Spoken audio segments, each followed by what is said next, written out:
안녕하세요. 저는 개인 사업을 운영하고 있는 40대 여성입니다.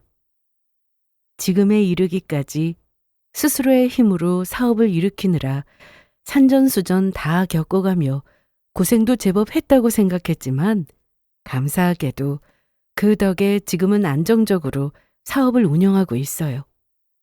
노력한다고 해서 반드시 돌려받을 수 있는 건 아니라는 걸 저도 모르지 않기에 현재에 만족하며 항상 노력하며 지내고 있습니다. 지금이야 나이도 어느 정도 먹었고 결혼도 해봐서 좀 덜하지만 30대까지만 하더라도 나이에 비해서 일찍 성공을 거둔 편인 제게 환심을 사려는 사람들이 적지 않았습니다. 이성은 말할 것도 없었고요.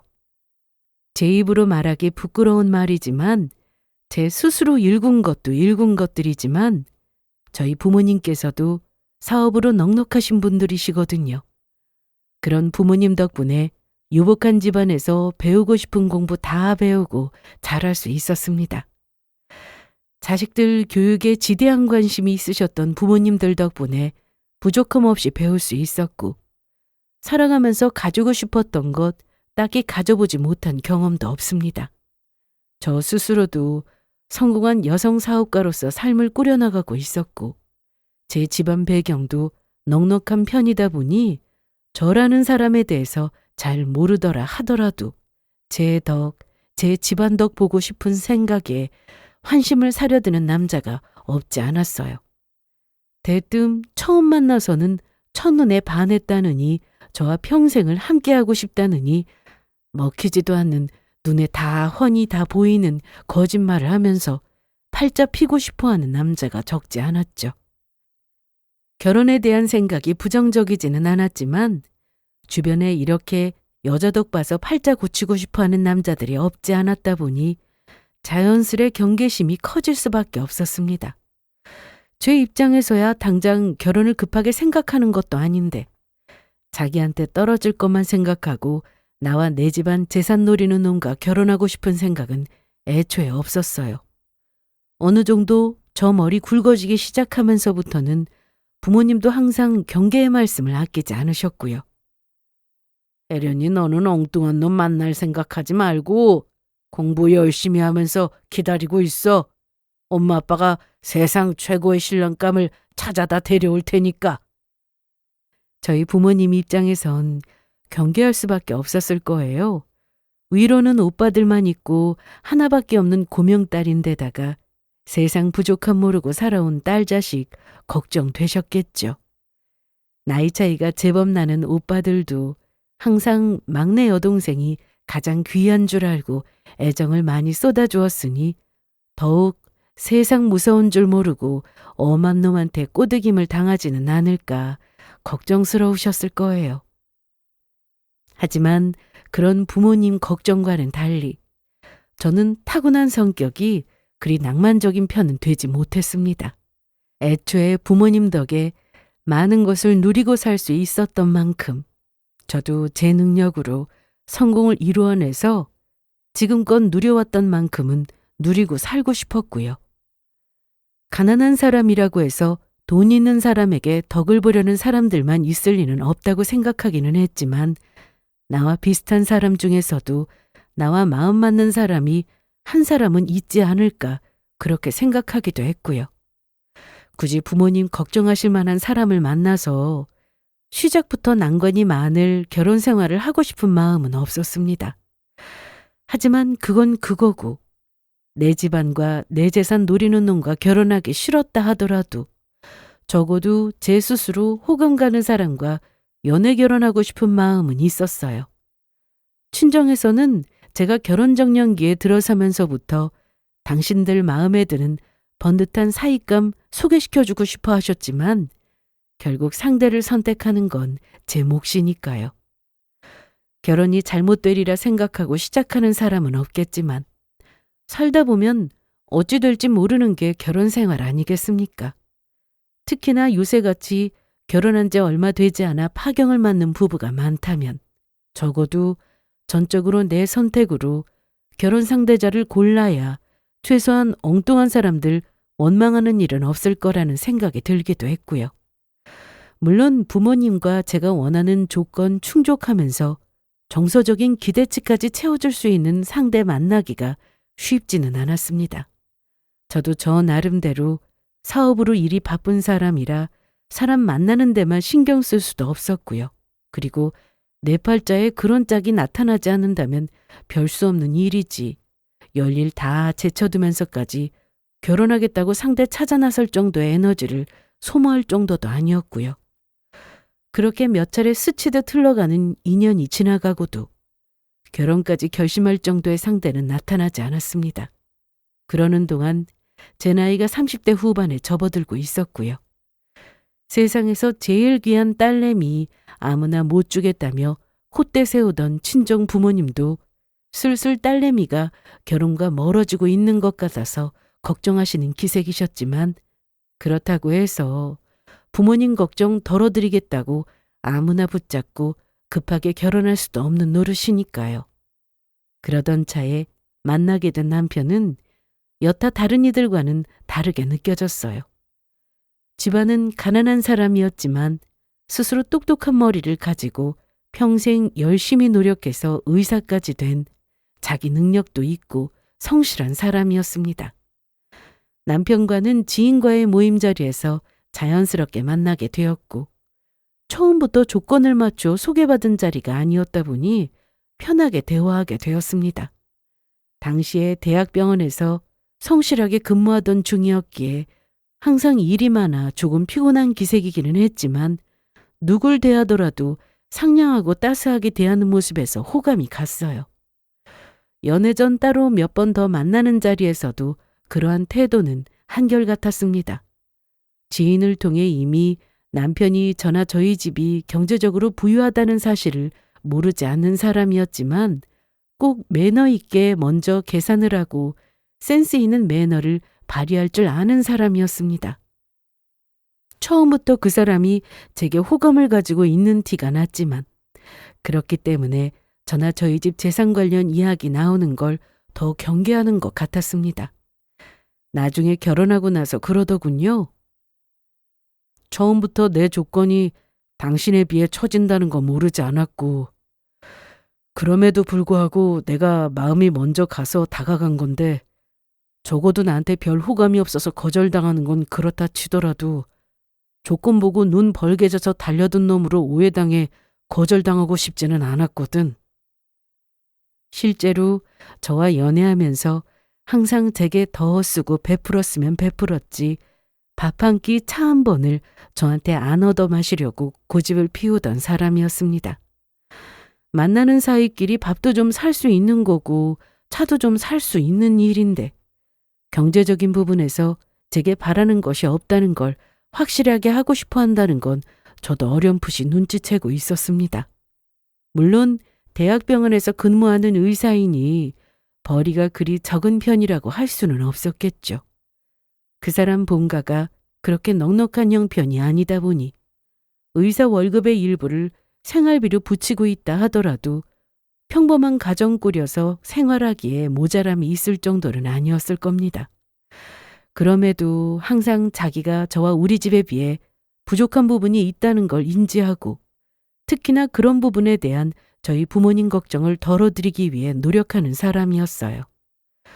처음부터 가벼운 마음으로 만난 사람이 아니다 보니 만나면서 저희 부모님께 그 사람을 인사시켰고 저희 부모님 또한 그 사람의 사람 됨됨이를 참 마음에 들어 하셨습니다. 차를 탈 때도 같이 밥을 먹을 때도 항상 저부터 먼저 편하게 해주려고 배려하는 세심한 모습도 그렇지만 결정적이었던 건 본격적인 결혼 이야기가 나오기 전 남편 쪽에서 먼저 선수를 쳤기 때문이었습니다. 어머님, 아버님께서 무슨 걱정을 하고 계신지 저도 잘 알고 있습니다. 요즘에는 결혼 전에 혼전 계약서도 많이 쓴다고 하더라고요. 당연한 얘기지만 저 결혼한다고 해서 혜련 씨에게 경제적으로 기댈 생각 조금도 없습니다. 부족한 부분은 있겠지만 저 나름대로 제 능력으로 일해서 잘 생활하고 있고요. 혜련 씨 같은 사람과 평생을 함께할 수 있다는 것만 해도 제게 과분한 일이지 다른 건 바라지 않습니다. 제가 그다지 부유하지 않는 상대와 만난다는 걸 처음 아시고 은근슬쩍 제게 비슷한 말씀을 흘린 적은 있지만 설마 상대 입에서 그런 말이 나올 거라고는 저도 그렇지만 저희 부모님도 예상을 못 하셨습니다. 아이고, 무슨 그런 소리를 하나? 우리 애랑 결혼하게 되면 우리한테도 자식이 되는 건데. 부모님께서는 막상 남편이 먼저 혼전 계약서 이야기를 꺼내니 당황해서 손사래를 치셨습니다. 아무래도 처음에 잠깐이나마 사람의 진심을 곡해하고 비슷한 이야기를 꺼냈던 것을 민망하게 생각하시는 것 같았어요. 저희 부모님이 손톱만큼 남아있던 조금의 우려마저 떨쳐버리셨던 게 바로 그날 일이 계기가 되었을 거예요. 저는 이미 그 사람이랑 항상 붙어 있으면서 변함없이 저에게 진심을 다하는 모습을 보아왔으니 말할 것도 없었고요. 사람 참 괜찮다고 생각했습니다. 어려운 집안에서 홀로 힘든 일들 다 감당해가며 의사라는 어려운 직업까지 가지게 되는 동안 저 사람이 겪었을 고생이 결코 적지 않았을 겁니다. 그럼에도 불구하고 지난 어려움에 대한 억하심정이나 맺힌 것 하나도 없이 늘 모두를 유쾌하고 다정하게 대하는 사람이었어요. 심사가 꼬인 부분이 없는 사람이었습니다. 결혼해서 같이 살기에 남서봉만큼 인품이 괜찮은 사람도 드물지. 이제는 완전히 남편의 편이 되어버린 저희 부모님 생각과 저도 크게 다르지 않았습니다.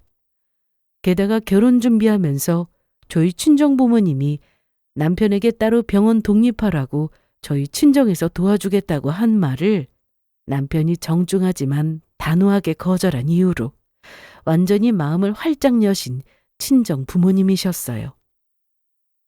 예전에도 말씀드렸지만 저 그런 거 바라고 혜련 씨랑 결혼하려는 거 아닙니다. 지금 다니는 대학병원에서 일하면서 배우는 것도 많고요. 나중에 여건이 된다면 제 힘으로 독립했으면 했지 장인 장모님께 곤란할 만한 부탁해서 덕볼 생각은 정말로 없어요. 사실 대학병원에서 일하는 의료진이라는 게 결코 쉬운 일이 아니잖아요. 환자도 많고 휴일이나 쉬는 시간도 적고 그나마 급한 환자가 생기면 쉬다가도 자다가도 병원으로 뛰쳐나가야 하는 자리입니다. 항상 만성적인 피로에 시달리던 사람이다 보니 저 역시 걱정되는 마음을 저도 모르게 부모님께 흘리게 되었고 그 말을 듣고 우리 사이 고생 좀 덜 시키자며 병원 차려줄 생각까지 하셨던 거였어요. 평소 제가 짝으로 데려올 남자에 대한 경계심이 적지 않았던 친정 부모님 생각하면 정말 장족의 발전이었습니다.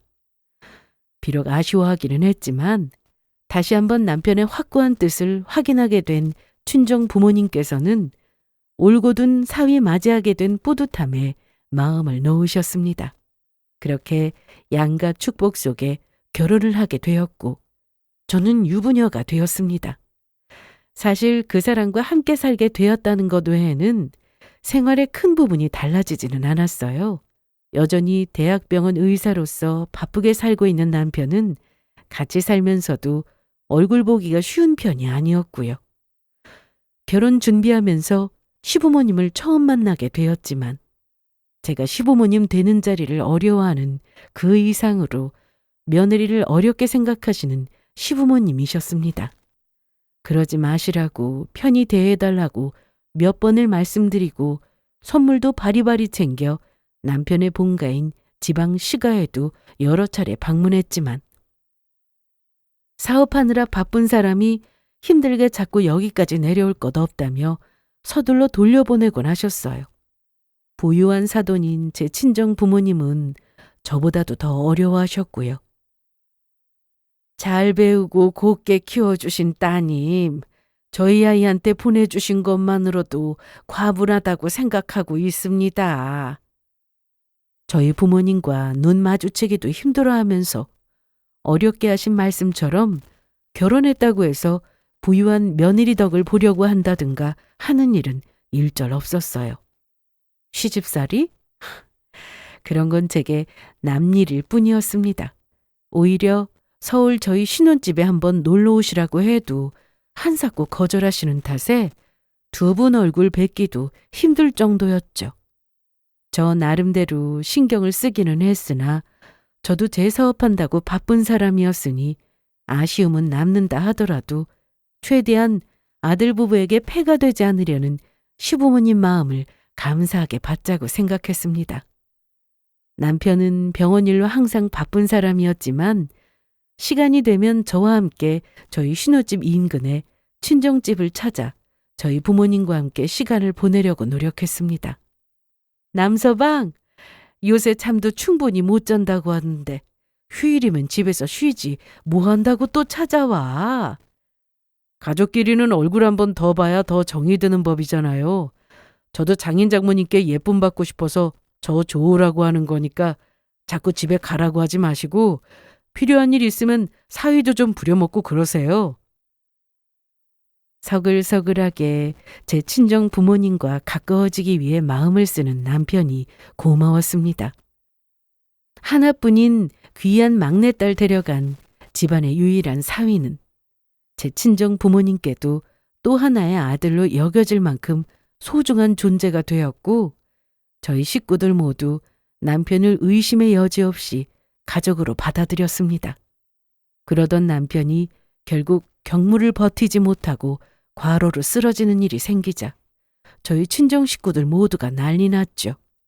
지방의 시부모님은 괜히 걱정시켜 먼 길 올라오게 만들지 말라며 남편이 입단속을 한 탓에 소식도 들어가지 않았고 그런 남편의 부모님 역할을 자처한 친정 부모님이셨습니다. 아무리 일이 중요하다고 해도 그렇지 사람이 이 지경이 될 때까지 버티면 어떡하나? 정말로 큰일 치렀으면 어쩔 뻔했어. 죄송해요. 제가 부족해서 이렇게 걱정까지 끼치고. 결혼 전에 개원 이야기를 꺼낼 때는 남편의 고집에 져주신 친정 부모님이셨지만 이번만큼은 통하지 않았습니다. 장인어른 장모님, 저 이거 정말 못 봤습니다. 제가 이거 받고 무슨 낯으로 이 사람이랑 장인 장모님을 뵙겠어요? 자네 좋으라고 하는 거 아닐세. 이러다 내 딸 과부 될까 싶어 하자는 거니까 자네도 이번에는 고집 꺾게. 황송함에 몸둘 바를 몰라 하는 남편을 저 역시 설득했습니다. 당신 아직도 우리 식구들을 그렇게 모르겠어? 우리 엄마 아빠나 오빠들이나 아무도 당신 우리 집 재산 노리는 사람이라고 생각 안 해. 재산 노리는 사람이었으면 애초에 도와주겠다는 거 다 뿌리치고 일하다 힘들어서 쓰러졌겠어? 아무리 그래도 그렇지 병원 개원하는데 돈이 한두 푼 드는 것도 아니고. 우리 엄마 아빠 당신들이 책임 못 지실 소리는 죽었다 깨어나도 안 하시는 분들이셔. 다 그럴만하니까 하시는 거겠지. 하나 있는 사위가 얼마나 안쓰럽고 귀하셨으면 그런 말씀을 다 하셨겠어? 여보, 이번에는 당신이 고집 꺾고 우리 엄마 아빠 하자는 대로 하자. 응? 그러고도 거의 한 달 가까이 남편을 설득한 끝에 마지못해 승낙을 받을 수 있었습니다. 장인어른 장모님, 정말 감사합니다. 제 주제에 절대로 혼자서 벌써 개원 못했을 텐데 평생 갚지 못할 은혜를 입었습니다. 가족끼리 은혜가 다 무슨 소리인가? 자네는 그동안 과로하느라 상했던 기운도 찾고 우리 딸내미랑 놀러도 좀 다니고 그저 두 사람 오붓하게 잘 살아주는 그것 말고 우리 바라는 거 아무것도 없네. 감사합니다. 장인어른 장모님, 제가 정말 잘하겠습니다. 지금도 잘하는데 앞으로 뭘 얼마나 더 잘하려고 그래? 껄껄 웃으시는 친정아버지 앞에서 감사해서 눈물까지 글썽이는 남편이었습니다. 진심으로 뭐라도 하나 더 주고 싶어하는 저희 친정 부모님 마음을 고마워할 줄 알고 감동받을 줄 아는 그 사람이 좋았어요. 그렇게 남편은 저희 친정의 도움으로 드디어 개원을 하게 되었습니다. 당신 아니면 나 같은 사람한테 이런 호강이 어디 가당키나 했겠어? 그러니까 내가 잘해야지. 당신이나 처가 식구들한테나 내가 정말로 잘해야지. 스스로 뱉은 말처럼 원래도 저나 저희 친정 식구들한테 잘하던 그 사람은 개헌 이후부터는 더 신경을 쓰고 있다는 티가 날 정도로 모두에게 참 잘했습니다. 처음으로 병원을 개원해서 한동안 바빠지기는 했지만 어느 정도 자리가 잡히고 나니 대학병원 다닐 때보다야 훨씬 시간적인 여유가 났어요. 주말에는 저희 아빠 낚시 좋아하시는 걸 알고 좋은 장소 물색해서 함께 낚시도 다니고 저희 엄마 쇼핑하시는데 운전기사 노릇도 해드리고 저한테야 우리 마누라 항상 돈 버느라 볼이 홀쭉해졌다며 온갖 보양식 부지런히도 사다 나르는 사람이었습니다. 기집애, 진짜 복도 많아. 요즘 세상에 저런 남자가 어디 있니? 의사식이나 됐으면 쟤 잘난 줄 알아서 대접이나 받으려고 들지. 너희 남편처럼 떡하니 병원 차려다 줘도 당연한 줄 알고 받아먹는 놈들이 천지라더라. 사람 귀한 줄 아는 사람이 진짜 귀한 사람인 거야. 혜련이 너 진짜 시집 잘 갔어. 진짜 잘 갔어. 제 주위 지인들도 저한테 잘하는 남편을 당연히 좋아했습니다. 결혼 전에도 나름대로 잘 지내고 있는 저였지만 일한다고 바빠서 저 스스로를 돌보는데 다소 소홀한 편인 걸 그들도 잘 알고 있었거든요. 결혼하고 나서 마음도 편해지고 살도 조금 붙고 남편이랑 같이 살면서 제 신수가 훤해졌다며 좋은 사람 참 잘 만났다고 저희 부부 금수를 부러워할 정도였습니다. 결혼 생활에 불만이 있을 수가 없었어요. 한때는 나와 굳이 맞는 사람이 없다면 평생 혼자 사는 게 낫겠다고 생각하고 살았는데 결혼하고 나서는 집안일로는 웃을 일밖에 생기지 않았습니다. 저도 나름대로 시댁 식구들에게 잘하려고 노력을 했지만 남편이 저희 친정 식구들한테 하는 데에 비하면 한참 모자랄 지경이었어요. 저도 저지만 제가 사랑하는 저희 친정 식구들을 자기 식구들처럼 귀하게 여겨주는 사람 만난 걸 제 인생에서 가장 큰 복이라 여겼습니다. 정말이지 행복한 결혼 생활이었어요. 혜련아, 남서방 오늘도 병원에 있지? 엄마 오늘 근처에 볼 일 있는데 그럼 몰래 가서 놀래켜줘야겠다. 오랜만에 우리 사이랑 데이트도 하고 몸보신도 좀 시켜줘야지. 아우, 이제 딸내미보다 사위가 더 좋은가 보네. 그럼 딸내미보다 더 잘하는 사위인데 사위 사랑은 장모지? 남서방한테는 아무 얘기하지 마. 평소에도 식사 자리를 자주 가지는 친정 부모님과 남편이었습니다. 소녀처럼 사위 놀라게 해줄 생각에 신이 난 엄마 목소리를 듣고 저도 웃음이 났어요. 이 김에 우리 엄마한테 비싼 보양식 실컷 얻어먹고 기운 더 차리면 좋겠다고 생각하고 있는데 다시 엄마한테서 전화가 왔습니다. 엄마, 그 사람이랑 식사 잘하고 있어요? 아니, 그게 몇 시간 전까지 신나했던 엄마 목소리가 드물게 횡설수설했습니다. 엄마, 왜 그래? 무슨 일인데? 그 사람 자료 없어? 아니,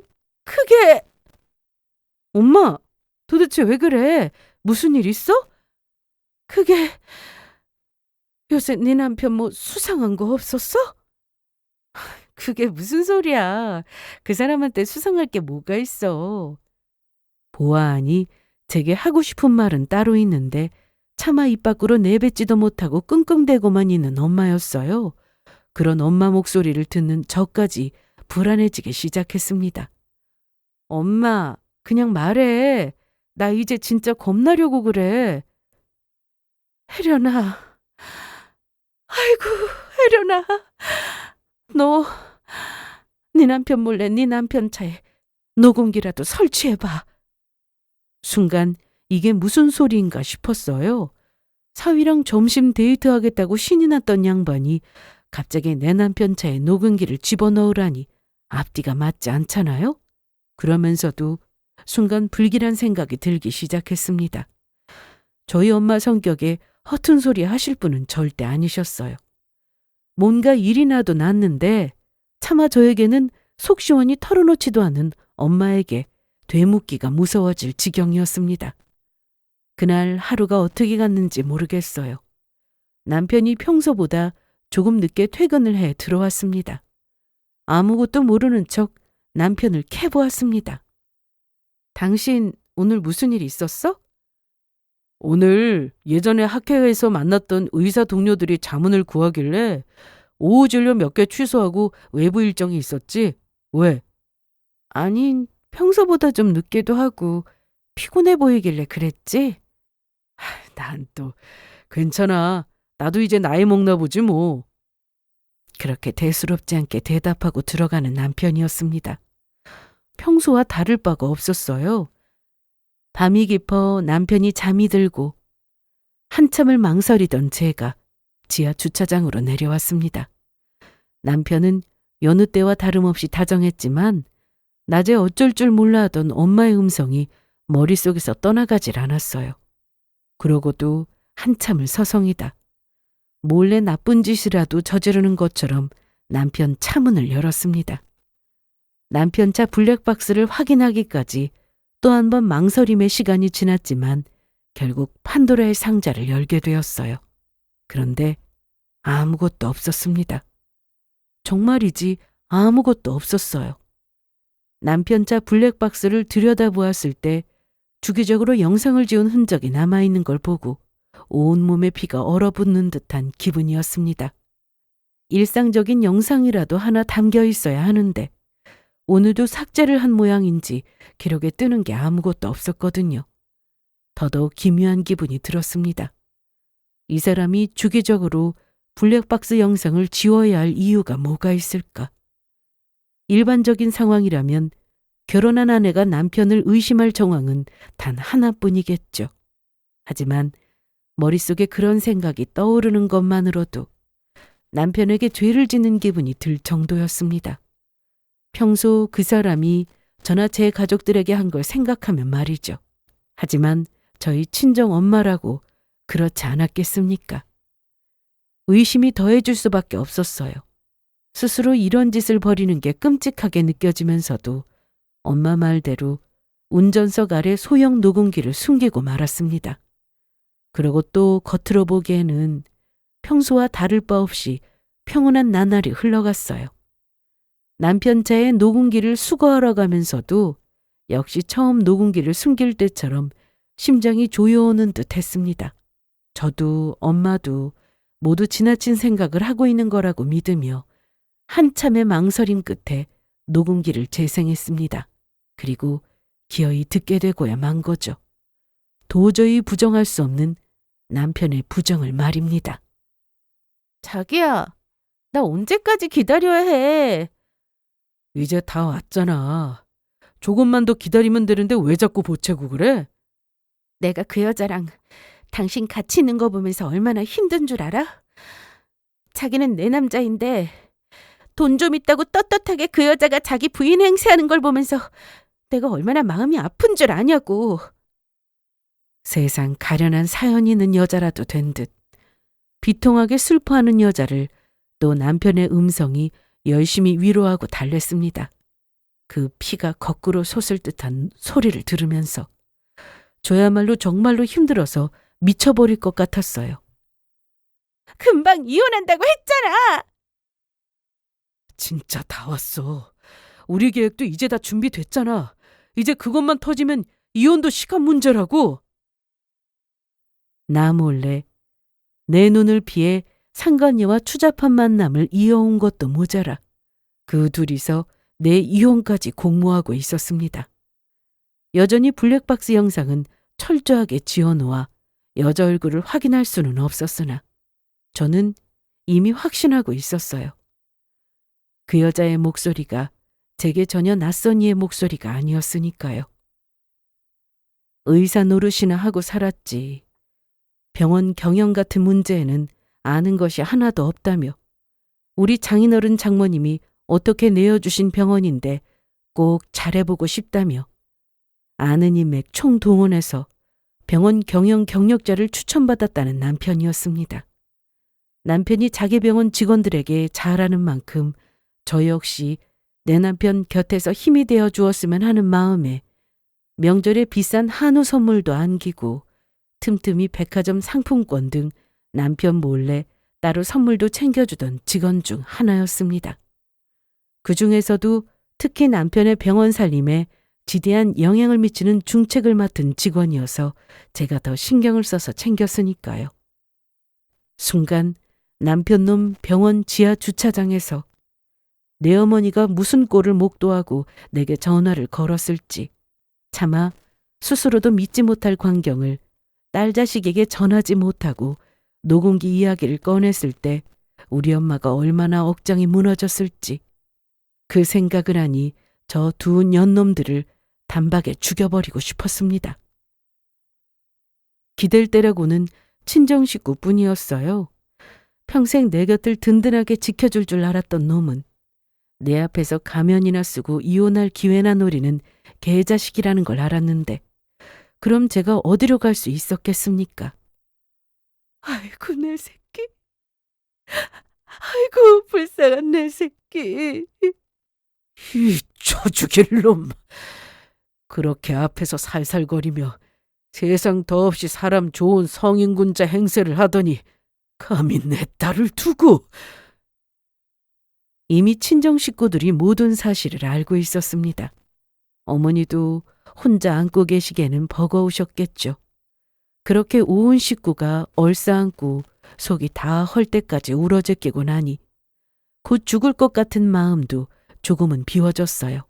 그리고는 내 부모님 앞에서 단호하게 선언했습니다. 모르면 몰랐지. 엄마 아빠 저 저런 놈하고 못 살아요. 그럼 내 새끼가 뭐가 부족해서 저런 놈을? 걱정할 거 하나도 없어. 엄마 아빠가 있잖아. 뭐든 다 해줄 테니까 너 하고 싶은 대로 맺히는 거 없도록 하고 싶은 대로 다 해. 내가 이혼녀가 되어도 아무 상관없이 안아주겠다는 내 부모님이 저리 건재하신데 고작 저런 더러운 것들 때문에 주저앉을 생각 없었습니다. 그날 이후로도 저는 아무 일 없다는 듯 지냈습니다. 그 교활한 놈 역시 아무 일 없다는 듯 굴었고요. 하지만 그날부로 심부름센터를 고용해 남편 놈과 저 상간녀의 전 생애에 대한 모든 것을 먼 잔돌 남기지 않을 정도로 탈탈 털었습니다. 심부름센터는 센터대로 맡겨두고 저 역시 제 선에서 구할 수 있는 증거들을 모았죠. 남편 휴대폰이나 카드 내역 등 배우자로서 열람할 수 있는 모든 것을 다 열어보았습니다. 남편 병원에는 평소보다 더 자주 들렀습니다. 어머나 사모님, 그제도 저희 몸보심 시켜주신다고 무리하셨으면서. 제가 병원 생활 오래 했지만 우리 사모님 같은 분은 처음이에요. 매번 너무 감사해요, 사모님. 뭘요. 그이 병원에서 이렇게 힘써주시는 여러분들 생각하면 이걸로도 부족하죠. 항상 감사해요. 아무것도 모르는 남편에게 온 집안에서 병원이며 지원이며 아끼지 않는 양순하고 착한 아내로 소문이 자자하게 퍼지도록 보란듯이 더 열을 올리며 잘했습니다. 가뜩이나 꼴도 보기 싫은 상간남의 아내가 자자한 칭송 들어가며 매일같이 출근 도장을 찍으니 나름대로 표정 관리를 한다고 해도 썩어가는 상간녀 표정이 아주 볼만하더군요. 사모님 정말 대단하세요. 매번 감사해요. 이 정도야 저한테는 아무것도 아닌 수준인걸요. 내 남편 일에 내가 발벗고 나서지 않으면 누가 이렇게 해줄 수 있겠어요? 아무 눈치 없는 척 뼈 있는 말을 던지며 제 주제에 감히 넘보지도 못할 자리에 빛나고 있는 저를 보며 질투로 일그러지는 그 여자 표정을 눈에 담았습니다. 곧 저 위선과 가식도 벗겨질 거라고 생각하면 기대감으로 가슴이 두근거릴 정도였습니다. 그렇게 평화로운 나날이 보름쯤 지났을 때였을까. 병원 홈페이지에 신원미상의 누군가가 동영상 하나를 올렸습니다. 이게 어떻게 된 거야? 해당 동영상에는 얼굴이 적나라하게 드러난 두 남녀의 작당 모이가 고스란히 담겨 있었습니다. 동영상의 주인공이 처가덕 톡톡히 보고 사는 한 개인 병원 원장과 그 병원 여직원이라는 건 그들 얼굴을 아는 사람이라면 누구나 알아볼 수 있을 정도였죠. 그럼 그거 확실한 거지? 그렇다니까. 업소에서 돈 많은 여자 잘 후리기로 소문이 났대. 몇 번 자기 마누라 회사에 핑계 만들어서 보내고 차 앞에 서서 사진도 좀 찍히고 그러면 그 여자 상간녀로 소문나는 거야. 일도 아니지. 난 자기만 믿을게. 나한텐 자기밖에 없어. 얼른 그 여자랑 이혼해서 자기 호강시켜주고 싶다. 누가 봐도 불륜관계인 사이인 티가 나도록 진득하게 붙어 앉은 것들이 아무것도 모르고 있을 불쌍한 조강지처를 상간녀라고 누명까지 씌워 이혼할 작당을 꾸미고 있었습니다. 심지어 동영상은 거기에서 끝나지도 않았습니다. 저기 저 여자 맞지? 유부남이랑 붙어먹은 거 온 세상 사람들 다 봤는데 낯짝도 두껍다? 네. 영상에는 그 두 상간남녀의 적나라한 불륜 동영상까지 담겨 있었습니다. 세상에 그들 단둘만 알고 있을 거라 생각한 미래를 위해 마련한 아지트에 설치된 카메라에 더러운 불륜의 정황이 숨김없이 찍히고 있을 줄 그것들이 어디 상상이나 했을까요? 당장의 병원이 쑥대밭이 되었습니다. 동영상 속 상간녀는 이미 온 세상 사람들 희롱의 대상이 되어 감히 낯짝도 쳐들지 못하고 있었어요. 금방이라도 쓰러질 듯 사색이 된 여자가 결국 멸시의 시선을 견디지 못하고 짐도 못 챙기고 뛰쳐나가려다 마침 딱 들어선 저를 보고 허옇게 질렸습니다. 그 벌레 같은 여자에게 남들은 보지 못하게 경멸의 시선을 쏘아주고는 이내 사람들에게 세상 큰 슬픔에 잠긴 초연한 얼굴을 보여주었어요. 오, 어떡해. 사모님 괜찮으세요? 저는 충격에 휘청거리며 울컥하는 저를 보자마자 상간녀는 더더욱 때려 죽이려니 되어 있었습니다. 제 여자가 혼자서 비난의 시선을 다 막고 있는데도 원장실에 처박혀 나올 생각도 하는 남편 놈은 비겁 그 자체였고요. 간절하게 원장실을 바라보던 상간녀가 결국 원망의 눈빛을 하고 도망치듯 병원을 떠났습니다. 그 길로 다시는 돌아오지 않았고요. 여보. 나는 당신을 믿었는데 우리 부모님이 당신을 딸인 나보다도 더 아끼셨는데 여보 왜 그랬어? 대체 왜 그랬어? 비련의 여주인공이 되어 열연을 펼친 저였습니다. 존경받던 병원 원장 선생님께서 한순간에 조강지처 집안을 뜯어먹은 걸로도 모자라 불쌍한 여자의 인생을 망치려고 한 악마 같은 놈으로 전락한 남편이었습니다. 세상 사람들 비난의 눈초리를 온몸으로 받으며 우는 아내를 내팽개치고 다시 제 방으로 쫓기듯 숨어버리는 놈이었습니다. 이래서 검은 머리 짐승은 거두는 게 아니라니까. 없는 놈 걷어서 병원까지 차려줬더니 바람난 것도 모자라 이혼하면서 한몫 거하게 챙기려고 본처 바람났다고 누명까지 씌우려고 했다며? 악기가 따로 없다 따로 없어. 여자만 안 됐어. 여자만 안 됐지. 그게 온 세상 사람들의 반응이었습니다. 애초에 이렇게 확실한 외도의 증거가 있는데 게다가 이혼하면서 병원이랑 저희 친정 재산 받아먹은 거 안 토해내려고 범죄 모의까지 하지 않았습니까? 이보다 더 확실한 유책 사유가 없었어요. 분노한 제 친정 부모님께 그날로 병원 빼앗기고 당연히 저희 부모님이 해주신 신혼집에도 들어올 수 없는 남편이었죠. 나 내치고 상간녀 만든 돈으로 제 내연녀와 호의호식할 줄 알던 놈이 하루아침에 길바닥에 나앉은 신세가 되었습니다. 장인어른, 장모님, 제가 잘못했습니다. 딱 한 번 실수였습니다. 이 정신 빠진 놈이 내 새끼 바람 누명까지 씌우려고 했으면서 한 번?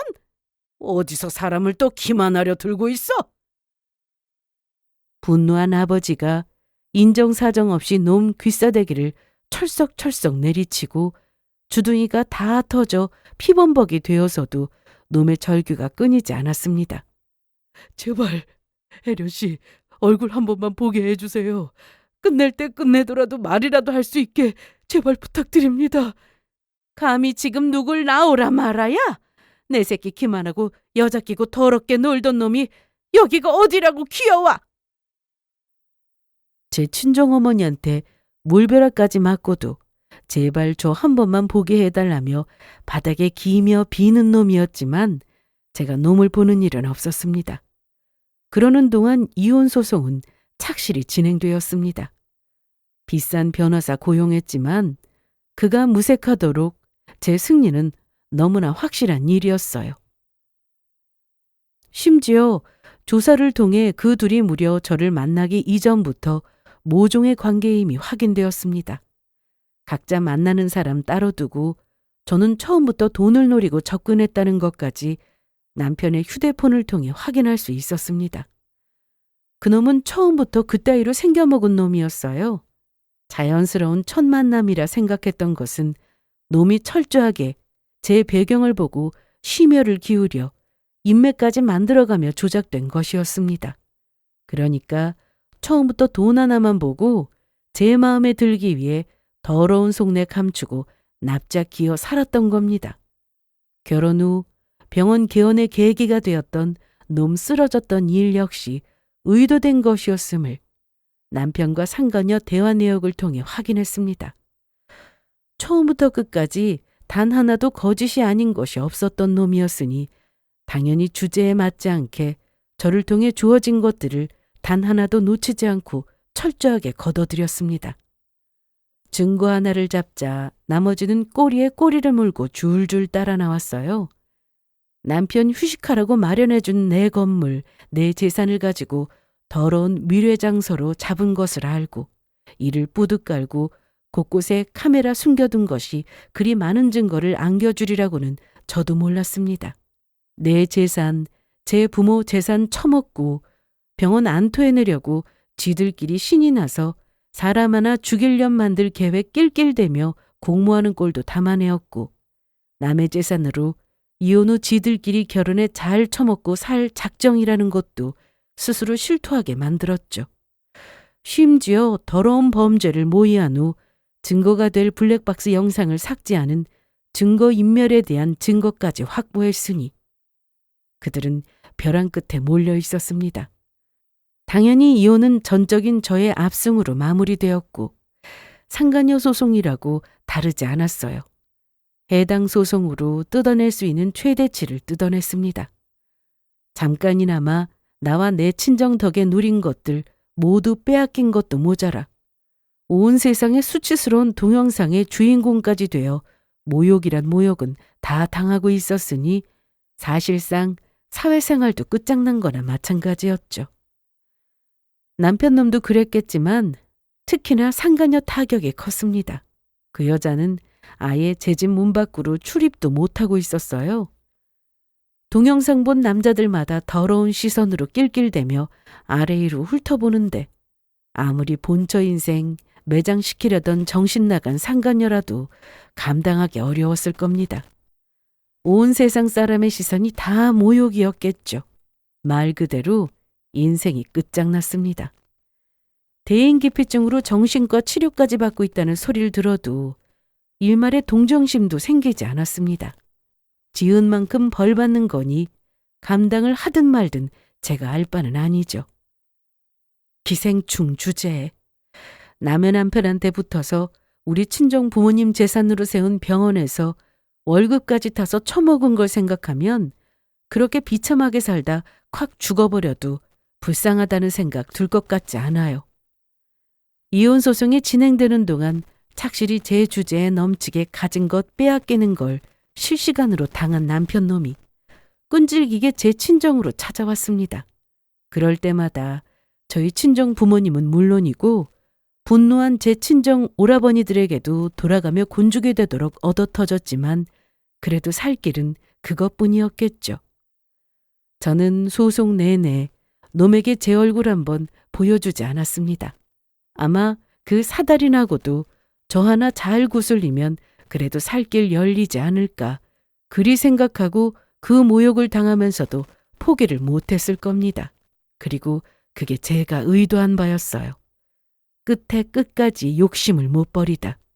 마침내 모든 걸 다 잃으면 얼마나 허망하겠어요. 그리고 놈의 비참한 꼴을 보는 제 마음은 또 얼마나 속이 후련하겠고요. 그래서 밖에서 놈이 잘못했다고 자기 이러다 죽는다고 제발 한 번만 살려달라고 짐승처럼 울부짖어도 한 번도 만나주질 않았습니다. 이혼 소송이 모두 마무리되고 놈이 그야말로 아무것도 가진 것 없는 소송까지 모조리 패소해 병원은커녕 빚만 잔뜩 진 폐인꼴이 되고서야 비로소 제 얼굴을 보여주었죠. 여보 정말 보고 싶었어. 이미 남남이 된 마당에 그 호칭은 좀 그렇지 않아? 그렇게 죽지 못하는 여자 두고 왜 내가 보고 싶을까? 이미 그 둘 사이가 파국으로 끝났다는 걸 뻔히 알면서도 속을 긁었습니다. 심지어 상사인 유부남한테 세뇌당했다며 자기들 인생 망쳐놨다고 상가녀 집안에서도 남편놈에게 소송을 걸었더군요.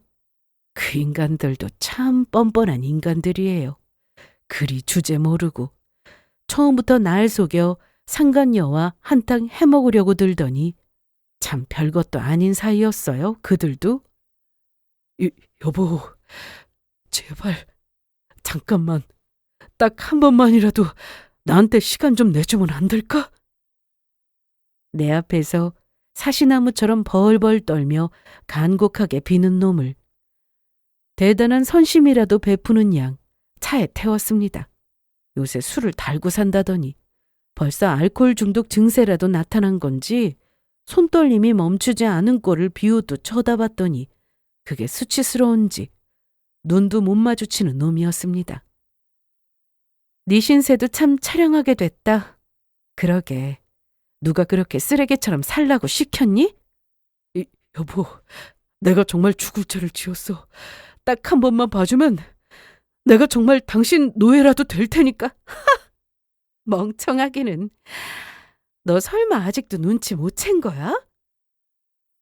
모욕을 주는데도 여전히 제게 선처를 구하는 놈의 꼴을 보니 저도 모르게 웃음이 터졌습니다. 영문을 모르겠다는 듯 멍청히 나를 바라보는 놈에게 목소리를 낮추고 속삭이듯 말했습니다. 너 그 동영상 그거 다 어디서 났을 거라고 생각해? 악마 같은 제 속삭임에 잠시 넋을 잃은 놈의 눈에 순간 깨달음과 함께 분노의 기색이 떠올랐습니다. 이내 충격에 말까지 더듬는 꼴이 더없이 하찮아 보였죠. 어떻게 당신이 나한테... 여자 있는 놈이 남의 재산 등쳐먹겠다고 접근해서 사기 결혼까지 하는데 고작 이런 걸 가지고 뭘... 야, 네 놈만 나 속일 수 있을 줄 알았니?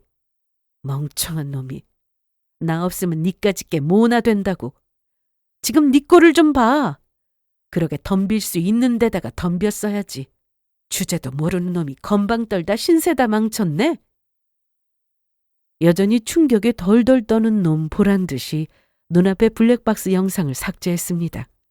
상간녀와 낄낄대며 수도 없이 했던 짓을 똑같이 하는 저를 보며 이제 놈의 눈에는 공포심이 가득했죠. 내가 저 같은 놈이 상대할 수 있는 이가 아니라는 걸 놈도 그때서야 깨닫게 된 겁니다. 너 행여나 어디 가서 쓸데없는 주둥이 놀릴 생각 마. 이만하면 지금도 내가 많이 봐준 거라는 거 너도 알겠지? 두 번 다시 내 앞에 나타났다가는 그때는 사회적 매장이 아니라 진짜 아무것도 모르는데 매장될 수도 있어. 그러니까 앞으로 주둥이 간수 잘하고 짜증나게 너 어디서 숨을 쉬니 어쩌니 그런 소리 내게 안 들어오게. 죽은 듯이 사는 게 그나마 니놈 남은 인생에도 신상에도 이로울 테니까. 마침내 완벽하게 복수에 성공한 제가 지은 더없이 만족스러운 미소에 완전히 공포에 질려버린 놈이었어요. 지금껏 당한 걸로 보아 저나 제 집안이나 허풍이 아니라 충분히 그러할 수 있다는 걸 체득했으니 말입니다. 그렇게 허겁지겁 차문을 열고 도망쳐서는 그 이후로 소식도 모르도록 주죽어 사는 놈입니다. 뭐 어디서 이미 객사를 했는지 그건 모르겠지만 적어도 이 땅에서 의사 노릇 못하고 살고 있는 건 확실합니다. 그렇게 저는 제 인생 유린하려 든 것들에게 배의 배는 더 갚아주고 이혼에 성공했습니다. 모든 것 다 잃게 만들고 그러고도 사람 구실 못하게 만들고 싶었으니 더없이 만족스러운 결과입니다. 제 행동에는 후회한 점 없어요. 그렇게 하지 않았더라면 두고두고 한이 되었을 테니 맺히는 것 하나 없도록 시원하게 되갚아주길 잘했다고 생각하고 있습니다. 오늘 제 사연은 여기까지입니다. 들어주신 모든 분들께 감사드리며 앞으로도 어깨 쫙 펴고 당당하게 잘 살겠습니다.